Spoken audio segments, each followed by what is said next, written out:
Hey guys, welcome back to my channel. So a couple of weeks ago I did a do's and don'ts of powder foundation and I really enjoyed doing that, and I kind of sat down and wanted to think of different things that people either struggled with or found that they couldn't do very well.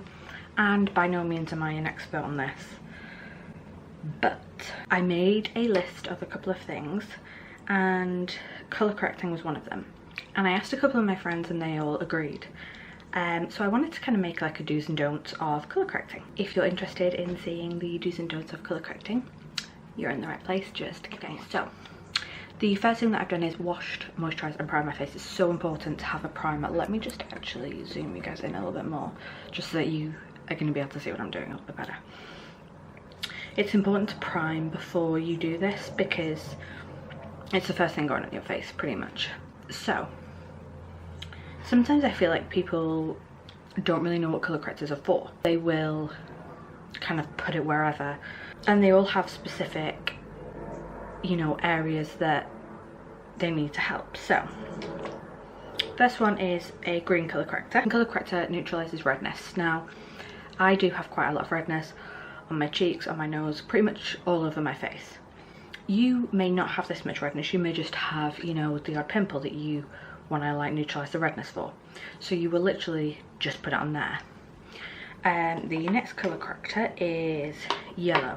Yellow corrects blue, purple and like under eye circles, but peach can also do the same. So it's about playing around with them and seeing what works best for you, like which colour works best for you. There's also a lavender colour corrector which kind of gets rid of dullness and sallowness. So if you have like a patch of discoloration which is like a yellow tone or kind of a bit sallow, then you're going to want to use that. I tend not to have kind of anywhere that I need purple on, so that's not something that I tend to use.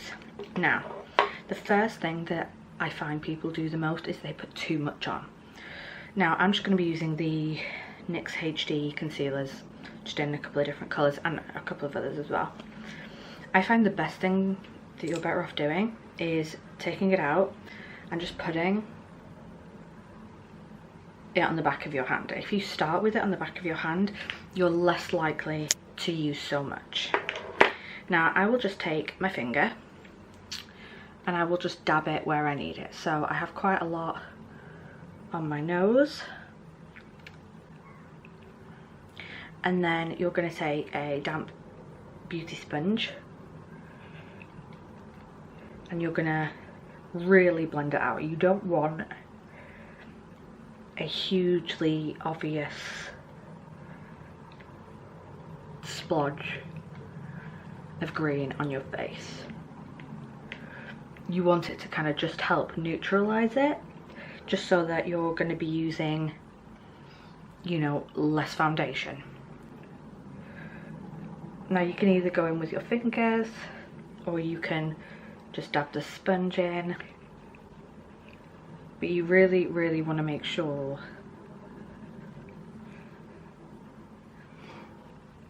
that it's nice and blended.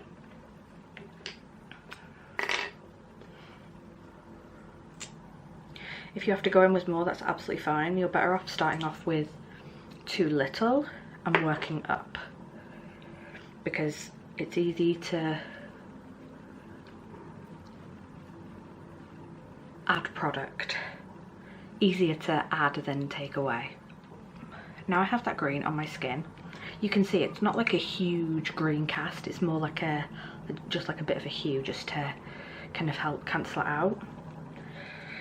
Now what we're going to do is I'm going to tackle these huge purple blue under eye circles that I have. Now I find the erase paste from Benefit is a really good kind of peach toned concealer. You can use that under your eyes. I find that's quite heavy. My under eyes crease quite a bit, so I tend to use something like the NYX HD again, which is like a yellow based concealer, and you're just going to put that on those darkest areas. So for me it's literally just right in the corner and in the corner of my eyes. you're going to blend that out with a sponge.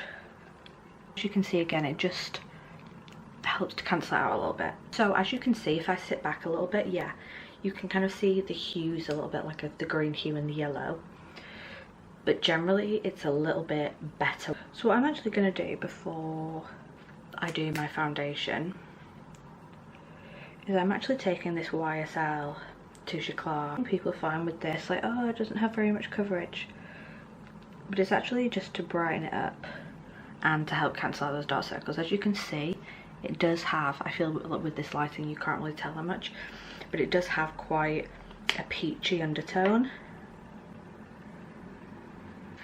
Now you can go ahead and pop your foundation on. You will probably find that you need to use less as well, because you're not like trying to cover up that strong red pigment that you had in your skin anymore. Like, as you can see there, that is a very, very thin layer, and it covers the green so much easier than it would cover the red. And the less product you have on your face, the more natural and less cakey it's gonna look. So my full face is now on, just using foundation. I haven't put any concealer on yet. And as you can see, I haven't gone all the way up here with foundation. You're going to be putting concealer there, so you don't need the foundation there as well. It's just going to cake up. So I'm just going to use the Tarte Shape Tape underneath my eyes. As you can see, it's covered all that redness. All the green that we put on our face is now gone, with very, very little product. So I'm taking the doe foot applicator out, and you do not need as much product as this brings out. So I'm just going to go in with 2 little bits like that on both eyes, and I'm also going to blend those out. And again, because you have used that colour corrector, it takes so much less product. So as you can see, I have pretty much a mask of one colour on right now, which is pretty much what you want a full coverage foundation to do. So now we are going to powder it. Hey guys, okay, so this is the finished look. This is with foundation, concealer, powder, and the colour correctors underneath. So as you can see, it creates like a really nice even base when used correctly. So I hope you enjoyed this video. If you did, give it a thumbs up. Subscribe if you haven't already down below, and I will see you guys in my next video. Bye guys. Mwah.